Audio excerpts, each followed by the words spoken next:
बाबा साहब अम्बेडकर की मोबाइल जयंती के अवसर पर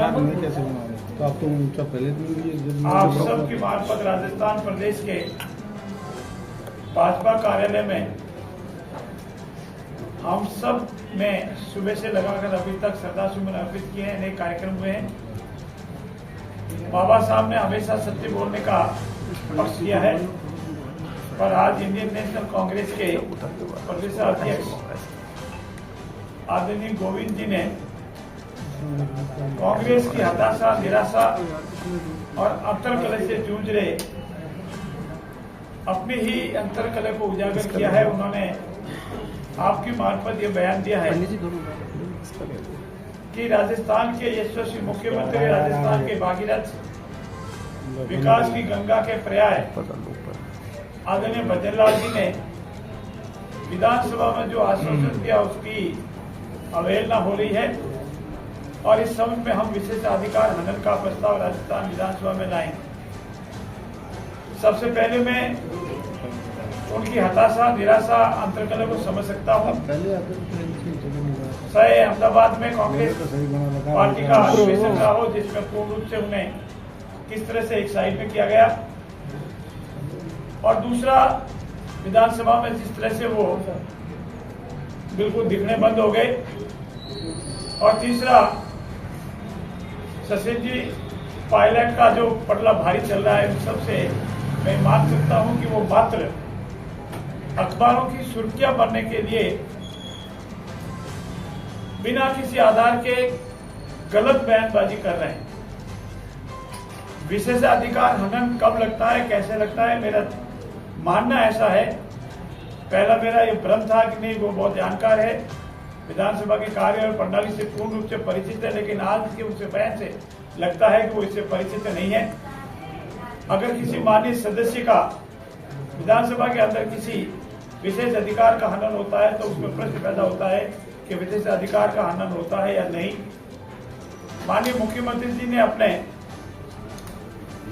बजट सत्र के दौरान जो बात कही वो विकास से संबंधित थी।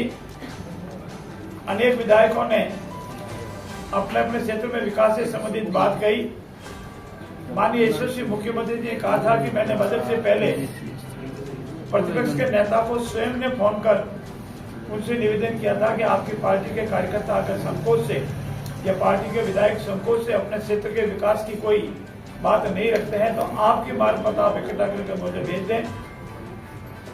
और उन्होंने ये भी कहा था कि मैंने प्रयास किया है कि राजस्थान के 200 के 200 विधानसभा क्षेत्रों में यथा योगी एक समान विकास के कार्य हो, और उन्होंने विधानसभा में भी ये आश्वासन दिया था कि जो भी विधायक अपने विधानसभा क्षेत्र के विकास की बात लाएगा, यथा होगी उसकी पूर्ति होगी।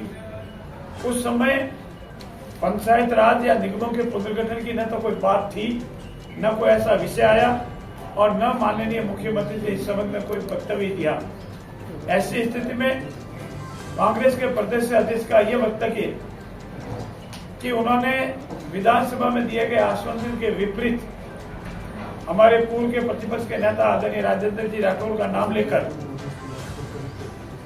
अन्य गलत आरोप लगाए, मिथ्या आरोप लगाए। मैं निवेदन कर रहा हूं आपकी बात, पूर्ण रूप से मिथ्या आरोप लगाए। ये प्रशासनिक व्यवस्था है, कानूनी व्यवस्था है। पंचायतों का पुनर्गठन पंचायत राज अधिनियम के अनुसार होता है, नगर पालिकाओं का पुनर्गठन नगर पालिका अधिनियम के अनुसार होता है, और ये पूर्ण रूप से प्रशासनिक इकाई है, वो करती है जिसमें विधायकों का, जनप्रतिनिधियों का मात्र सुझाव देने तक का रोल हो सकता है, जिसमें किसी भी पार्टी का कोई भी सदस्य हो अपना वेदना, परिवेदना संबंधित अधिकारी को दे सकता है। निर्णय कानून के अनुसार पूर्ण पारदर्शिता से प्रशासनिक इकाई लेती है। उसके बाद उसको सुनवाई का अवसर है जिला स्तरीय कमेटी के सामने, और उसके बाद उसको सुनवाई का अवसर है प्रदेश स्तरीय कमेटी के समक्ष। ऐसी स्थिति में आदरणीय प्रदेश अध्यक्ष जी ने जो वक्तव्य दिया है वो पूर्ण रूप से गलत, गैर जिम्मेदार और मात्र अंतर्कलह से जूझ रही कांग्रेस में सुर्खियों में बने रहने गैर जिम्मेदार वक्तव्य दिया है। मैं आपके संज्ञान के लिए बता दूं सन 1975 में राजस्थान विधानसभा में एक ऐसा ही प्रकरण आया था। तत्कालीन पंचायत राज मंत्री जी ने आश्वासन दिया था कि हम पंचायत राज का कार्यकाल नहीं बढ़ाएंगे, परंतु उसके उपरांत पंचायत राज का कार्यकाल बढ़ गया। तो प्रोफेसर केदार और एक और माननीय विधायक ने यह प्रस्ताव लाने का प्रयास किया कि हमारे विशेष अधिकार का हनन है, और उस वक्त ये स्पष्ट रूप से निर्णय हुआ पार्लियामेंट के अनेक उद्धरणों को कोट करते हुए कि अगर किसी मंत्रिपरिषद के सदस्य द्वारा विधानसभा में कोई आश्वासन दिया जाता है तो विशेष अधिकार की श्रेणी में नहीं आता है, वो आश्वासन समिति के समक्ष जा सकता है।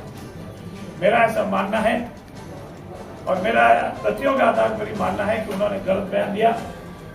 इतना ही नहीं, तथ्यों से परे जाकर के बिना किसी विषय वस्तु के अगर कोई बयान देता है तो मानना है कि वो गैर जिम्मेदाराना बयान है और उसके लिए उनको माफी मांगनी चाहिए। मैं आप सबकी संज्ञान के लिए बताना चाहता हूं, पंचायत राज हो या नगर पालिका नगर निगम हो, उनकी अलग अलग तारीखें हैं। पंचायत राज पुनर्गठन 6 तारीख तक होना था। जैसा पुनर्गठन हुआ उसकी आपत्ति आमंत्रित की गई है, 7 मई तक उसकी आपत्ति आएगी। उसके बाद चाहे व्यक्तिगत सुनवाई से आएगा तो व्यक्तिगत सुनवाई, सामूहिक सुनवाई से आएगा तो सामूहिक सुनवाई। जिला कलेक्टर कार्यालय में एक कमेटी बनी है, वो सुनवाई करेगी और वो अपनी रिपोर्ट पंचायत राज विभाग को जयपुर भेजेगा। पंचायत राज विभाग की अधिकृत कमेटी पुनः सुनवाई करेगी, उसके उपरांत उसकी अधिघोषणा होगी। ऐसी स्थिति में आदरणीय गोविंद जी की जो बयान है वो गैर जिम्मेदाराना है और मात्र अखबारों की सुर्खियों में बनने के लिए है, हताशापूर्ण है, उसकी मैं निंदा करता हूँ।